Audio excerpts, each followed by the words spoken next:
আসসালামু আলাইকুম প্রিয় সপ্তম শ্রেণীর শিক্ষার্থীরা, আমি তোমাদেরকে ভয়েসের ভিডিও দিয়ে দিয়েছিলাম, প্রথম দুইটা ভিডিও দিয়ে দিয়েছিলাম।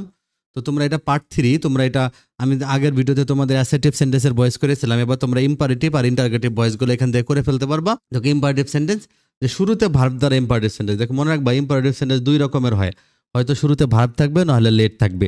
তা শুরুতে যখন ভার্ব থাকবে তখন তুমি কি করবে, দেখো বলছে ওপেন দ্য ডোর, অ্যাক্টিভ আছে, তাহলে প্যাসিভ করার জন্য সবার আগে লেট লিখতে হবে। লেট, এই জায়গায় আমরা লেট লিখেছি, তারপর আমরা অবজেক্ট লিখবো। দেখো এই যে ওপেন ও ভার্বের পরে যা থাকবে তাই অবজেক্ট।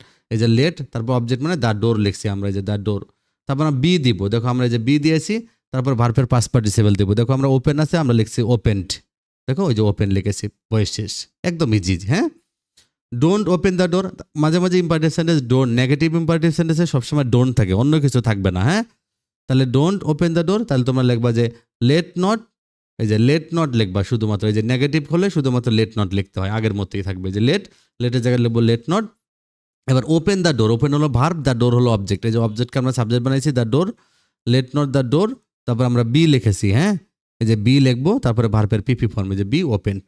এভাবে তোমাদেরকে ইম্পারেটিভের ভয়েস করে ফেলতে হবে, সবগুলো ভয়েসে এভাবে লেট আগে লিখবা, নেগেটিভ হলে লেট নট লিখবা, তা বি দিয়ে ভার্বের পিপি দিয়ে দিবা। ওকে, এবার দেখো তোমাদের ইম্পারেটিভ সেন্টেন্স তোমাদের যদি কি থাকে, দেখো লেট দ্বারা ইম্পারেটিভ সেন্টেন্স থাকে, তাহলে কিভাবে হবে, দেখো লেট মি প্লে ক্রিকেট, এটা অ্যাক্টিভ ভয়েস আছে, প্যাসিভ কিভাবে করবা, আগের মতো দেখো লেটই লিখবা। হ্যাঁ, লেট নেগেটিভ হলে লেট নট লিখবা অথবা লেট লিখবা, যা আছে লেটই লিখবা। দেখো লেট নট অথবা লেট ঠিকই থাকবে, আগেরই থাকবে, অবজেক্ট যা আছে তাই বসবে। যেমন এই যে আমরা এই যে ক্রিকেট আছে, আমরা ক্রিকেটই লিখবো, অবজেক্টটা সাবজেক্ট হিসেবে লিখছি লেট ক্রিকেট।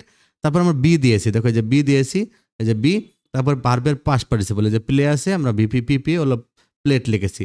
তারপর লেট বা লেট নটের পরে যে অবজেক্ট ফর্মটা আছে, যে লেটের পরে মি, এটা আমরা শেষে লিখে দিব, যে মিটা পিছনে লিখে দিচ্ছি। সব আগের মতোই থাকবে, আগেরটার মতোই থাকবে, যে আগেরটাও যেমন ছিল let the door be open, এখানে শুধুমাত্র বাই কিছু ছিল না, এখানে শুধুমাত্র এই যে লেট যেহেতু মি আছে, এই যে লেট মি, এই জন্য বাই মি দিয়েছি। এবার let not them start the work, এই যে লেট নট আর লেট নটে লিখছি। এবার দ্য ওয়ার্ক আগে লিখছে, যে দ্য ওয়ার্ক, তারপরে আমরা বি দিব বি, তারপরে ভার্বের পিপি হলো স্টার্টেড, তা বাই দিয়ে আমরা যে দেম আছে দেমটা পিছনে লিখে দিব। এভাবে তোমরা করে ফেলবা, এক্ষেত্রে লেট নট লেট তার মানে আগের নিয়মই থাকবে। তাহলে দেখো ইন্টারগেটিভের ভয়েস কীভাবে করবে, দেখো শিক্ষার্থীরা অনেক বড় বড় স্টুডেন্টরা অনেক দেখা যায় ইন্টারোগেটিভ সেন্টেন্স তারা ভয়েস করতে পারে না। আমি একটা ইজি নিয়ম দিয়েছি, এটার নিয়ম দিলে তোমরা অ্যাসার্টিভ সেন্টেন্সের ভয়েসগুলো যদি শিখে থাকো তাহলে ইজিলি ইন্টারগেটিভও পেরে যাবা। দেখো ইন্টারগেটিভ সেন্টেন্সও দুই রকমের হয়, একটা অক্সিলারি ভার্ব দ্বারা ইন্টারগেটিভ সেন্টেন্স হবে, আর একটা ডাব্লিউএইচ ওয়ার্ড দ্বারা ইন্টারগেটিভ সেন্টেন্স হবে। তাহলে দুই রকমের জন্য দুইটা নিয়ম তোমরা মনে রাখবা। দেখো অক্সিলারি ভার্ব দ্বারা ইন্টারগেটিভ কীভাবে হবে, দেখো বলছে are you writing a poem, তাহলে এটাকে তুমি আগে সাজিয়ে নিবা। প্রিয় শিক্ষার্থীরা, পরীক্ষায় কিন্তু ভয়েস একটা আসবে, তো একটা তুমি অন্য এক জায়গায় নোট করে নেবা, ম্যাথ যেভাবে নোট করো নোট করা করবা, পরে শিখতে শিখতে তোমরা একবারে অ্যান্সার লিখতে পারবা। এখন তোমরা একবারে অ্যান্সার লিখতে চাইলে তোমাদের অনেক কষ্ট করে রুল মনে রাখতে হবে, কিন্তু তোমরা ভুল করবা তখন। এই জন্য তোমরা এই পার্ট বাই পার্ট শিখবা, অন্য জায়গায় টোকেন করে অ্যান্সারটা খালি খাতায় লিখে দিবা। দেখো কিভাবে লিখবা, are you writing a poem, এটাকে তোমরা সাজাবা। কিভাবে সাজাবা, এই আরটা সাবজেক্টের পরে দিবা, এই যে দেখো আমি সাজিয়ে দিছি you are writing a poem, এটা কিন্তু অ্যান্সার না। তারপর তুমি এটার ভয়েস করবা, অ্যাসার্টিভের ভয়েস করছো না, অবজেক্টকে সাবজেক্ট বানাইতে হয়। এই যে আ পোয়েম আমরা অবজেক্ট ছিল, এখানে আমরা সাবজেক্ট দিয়েছি আ পোয়েম। এই যে আমরা জানি এম ইস আর ভার্বের আইএনজি, এটা প্রেজেন্ট কন্টিনিউয়াসের ভয়েস, আর প্রেজেন্ট কন্টিনিউয়াসের ভয়েস হলো এম ইস আরের সাথে বিং দিতে হয়, তাহলে আ পোয়েম ইজ বিং। আর রাইটের পাস্ট পার্টিসিপল হলো written, a poem is being written by দিয়ে, এই যে আমরা ইউটা পরে দিয়েছি বাই ইউ।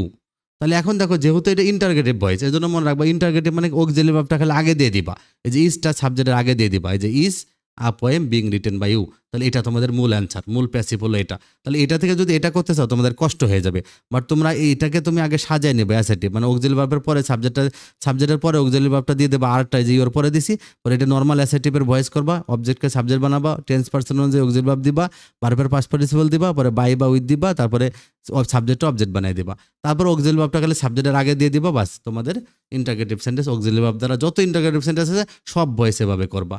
এটা মনে রাখবা, তাহলে আর তোমাদের ভুল হবে না। এই যে আমি দেখো এখানে কথাগুলো আবার লিখে দিয়েছি, যে অক্সিলারি ভার্ব দ্বারা ইন্টারগেটিভ সেন্টেন্সকে প্যাসিভ করার সময় শুরুতে অ্যাসার্টিভ সেন্টেন্স করে নিতে হবে, মানে অক্সিলারি ভার্বটা সাবজেক্টের পরে দিতে হবে, তারপর অ্যাসার্টিভ সেন্টেন্সের ভয়েস করবা, তারপর শেষে অক্সিলারি ভার্বের সাবজেক্টের আগে যাবে, তাহলে কোশ্চেন মার্ক দিয়ে দিবা শেষে, অবশ্যই বাধ্যতামূলক মনে করে কোশ্চেন মার্ক দিবা, এই কোশ্চেন মার্ক না দিলে ভয়েস হবে না। পরীক্ষা খাতায় সাধারণত ভয়েস চেঞ্জ কম আসে, এক্ষেত্রে এভাবে টোকেন করে নিয়ে মূল অ্যান্সারটি খাতায় লিখলে ভয়েস ভুল হবে না, তোমরা ভয়েসটা শিখে যাবা। এটা প্রিয় শিক্ষার্থীরা, তারপর দেখো ডাব্লিউএস অর্ডার ইন্টারগ্রেটিভ সেন্টেন্স দেখো, ডাব্লিউএস যেটা দুই রকমের ইন্টারগ্রেটিভ আছে, শুধুমাত্র হুর ক্ষেত্রে একটা নিয়ম আর বাকি সবার ক্ষেত্রে একই নিয়ম। দেখো হু থাকলে শুধু বাই হোম এই শব্দটা মনে রাখবা। তারপর দেখো যেমন হু ইজ রাইডিং এ কার, তো হুর জায়গায় তোমরা একটা নাম দিয়ে দিবা, নিজের মতো একটা নাম দিয়ে দিবা, তোমার নামে দিয়ে দিবা যে রিমা ইজ রাইডিং এ কার। এবার এটার ভয়েস তো তোমরা করতেই পারবা, যে তোমরা এই যে যারা আমার ভয়েসের ভিডিওগুলো দেখেছো তারা এটা করতে পারবা। তাহলে তোমরা আকার অবজেক্ট আছে, অবজেক্টকে আমরা সাবজেক্ট বানাইছি আকার, এমিস আর ভার্বের আইএনজি থাকলে আমরা বিং দিতে হয়, আমরা জানি আকার ইজ বিং, রাইটের পাস্ট পার্টিসিপল হলো rode, ride rode rode, a car is being rode by, এই যে by Rima, okay by Rima. এবার দেখো যেহেতু এটা ইন্টারগেটিভ তাহলে ইজটা আগে দিয়ে দিবা, is a car being rode by Rima. কিন্তু আমাদের এটা কিন্তু হু দ্বারা ছিল, আমাদের তো রিমা ছিল না, রিমা আমরা বানায় লিখছি। এই জন্য মনে রাখবা হুর জন্য শুরুতে বাই হোম লিখে নিবা, মনে রাখবা হু থাকলে শুরুতে বাই হোম হবে, আর এই যে বাই রিমাটা বাদ চলে যাবে, কারণ এটা আমরা নিজেরা বানায় লিখছিলাম, এটা লেখা যাবে না, এটা বাদ দিয়ে দিব। তাহলে যে by whom is a car being rode, সেক্ষেত্রে দেখো by whom is a car being rode এভাবে তোমরা লিখে ফেলবা। তারপর এটা দেখো, তারপরে অন্য যদি থাকে যেমন হু আছে, দেখ হুম থাকলে আর অন্য যতগুলো আছে খালি হুম থাকলে হু লিখতে হয়, আর অন্য যা হোয়াট থাকলে হোয়াটই লিখতে হয়, হোয়ার থাকলে হোয়ারই লিখতে হয়, খালি হুমের জায়গায় হু লিখতে হয়। যেমন whom has the cruel king beaten, তাহলে এটার অ্যান্সারটা তোমরা সাজায় নিবা। তাহলে তুমি লিখবা দ্য ক্রুয়েল কিং, এই যে হ্যাজ অক্সিলারি ভার্ব সাবজেক্টের পরে দিবা, হ্যাঁ the cruel king has beaten Rahim, একটা নিজের মতো বানায় নাম দিবা। প্রিয় শিক্ষার্থীরা যে প্রশ্ন থাকবে হুর ক্ষেত্রে সেখানেই অ্যান্সার দিতে হয়, যেখানে হু আছে দেখো ওইখানে নাম লিখে দিতে হয়। আর অন্য কোশ্চেনগুলোর ক্ষেত্রে অ্যান্সারটা তোমাকে বানায় একটা অ্যান্সার লিখতে হবে মনে মনে। যেমন who has cruel the king, who has the cruel king beaten, মানে নিষ্ঠুর রাজা কাকে মারছে, তাহলে হলো কি the cruel king has beaten, এই যে দ্য ক্রুয়েল কিং হ্যাজটা সাবজেক্টে পড়ে গেছে, হ্যাজ বিটেন আমরা দিয়েছি রহিম, এটা আমরা ভয়েস করবো যে the cruel king has beaten Rahim. তাহলে Rahim has been beaten by the cruel king, তাহলে আমরা প্যাসিভ করে ফেললাম, এই যে হ্যাজ আছে হ্যাজ বিন লিখলাম, has been beaten by the cruel king. এবার আমরা এই যেহেতু ইন্টারগেটিভ হ্যাজটা আগে দিয়ে দেবো, যে has Rahim been beaten by the cruel king, শেষে কোশ্চেন মার্ক দিয়েছি।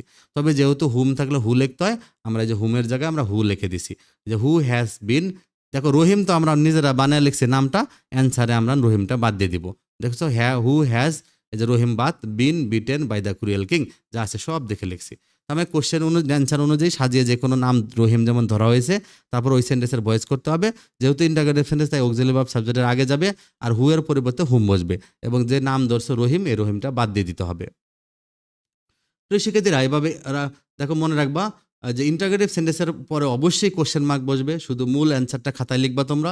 স্ট্রাকচার এক সেন্টেন্সে ভয়েস করা যায়, সেক্ষেত্রে ভুল হওয়ার সম্ভাবনা বেশি থাকে, সুতরাং এভাবে মনে রাখলে পরবর্তীতে তোমাদের এক সেন্টেন্সে অ্যান্সার লিখতে পারবা। তোমরা এখন থেকে বেশি করে পড়ালেখা করবা। দেখো এই জায়গায় আমি অ্যান্সারটা দিয়ে দিচ্ছি, দেখো হোয়াট হোয়াই হু হাউ হোয়ার, তাহলে এখানে হোয়াট হ্যাভ দে মেড, তাহলে আমরা লিখছি দেখো হোয়াট হ্যাভ দে মেড, এর আমরা অ্যান্সারটা লিখছি যে দে হ্যাভটা পরে দিচ্ছে, they have made a chair, এই যে আ চেয়ার আমরা বানিয়ে লিখছি, এটাকে আমরা ভয়েস করছি। A chair has been made by them, এটা আমরা ভয়েস করছি, a chair has been made by them, এটা ফুল স্টপ হবে, কারণ তোমাদের এটা খাতায় লিখবা না, a chair has been made by them এটার ভয়েস করছি। যেহেতু ইন্টারগেটিভ হ্যাজটা আগে দিয়েছি শুধু, এই যে has a chair been made by them, এবার হোয়াট থাকলে হোয়াটই লাগবে, দেখো হোয়াট হ্যাজ এ চেয়ারটা বাদ দিয়ে দিছি, বিন মেড বাই দেম, তাহলে সেন্টেন্স সাজিয়ে নিয়ে চেয়ার অথবা যে কোনো কিছু ধরে যাবে, এই সেন্টেন্সের প্যাসিভ করতে হবে, শুরুতে অক্সিলারি ভার্ব বসবে, হোয়াট হোয়ার হু হাউ যা আছে তাই বসবে। এভাবে তোমরা ভয়েসগুলো করতে পারবা। এই দেখো আমি হোয়াট দিয়ে দিছি, what did you visit, you visited Cox's Bazar, তাহলে Cox's Bazar has visited by you, was visited by you, যেহেতু পাস্ট টেন্স দেখো হোয়াট ডিড ইউ ভিজিট, এটা সাজাইলে হবে ইউ ভিজিটেড। প্রিয় শিক্ষার্থীরা আমি বলেছিলাম যে মনে রাখবা ডিড থাকলে ভার্বের পাস্ট ফর্ম হয়, তাহলে ইউ ভিজিটেড কক্সেস বাজার, এটা আমরা কক্সেস বাজার বানিয়ে লিখছি। তাহলে কক্সেস বাজার ওয়াজ, পাস্ট ইনডেফিনিট যে ভয়েসের অক্সিলারি ভার্ব হলো ওয়াজ, কক্সেস বাজার ওয়াজ ভিজিটেড বাই ইউ, তাহলে আমরা ওয়াজটা আগে দেবো, ওয়াজ কক্সেস বাজার ভিজিটেড বাই ইউ, তারপর এটাকে আমরা শুধু হোয়ার থাকলে হোয়ার লিখে দিছি, হোয়ার ওয়াজ কক্সবাজার ভিজিটেড বাই ইউ। তাহলে এভাবে অক্সিলারি ভার্ব থাকলে সাবজেক্টের পরে বসবে।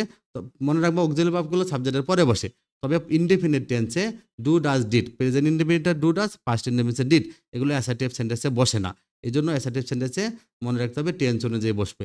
ডিড হলে মানে পাস্ট ফর্ম হবে, ডিড হলে এই যে ভার্বের পাস্ট ফর্মে যে ডিড আছে যেটা আমরা ভিজিটেড লিখছি, ওই অনুযায়ী আমরা ভয়েসের অক্সিলারি ভার্ব ওয়াজ ব্যবহার করেছি। এভাবে তোমরা ভয়েস করবা। তারপরে এখানে আরও এক্সট্রা সেন্টেন্স আছে, আমি তোমাদেরকে চাচ্ছি না এখন এক্সট্রা সেন্টেন্সগুলো দিতে। নেক্সট ভিডিওতে তোমরা এই ভয়েসগুলো তোমাদের আমার ভিডিওগুলো দেখে ফেলো, আর তারপরে তোমরা এক্সট্রা সেন্টেন্সের ভয়েসগুলো আমি তোমাদেরকে দিয়ে দেবো এবং প্যাসিভ থেকে অ্যাক্টিভ করে দেবো। ভালো থেকো।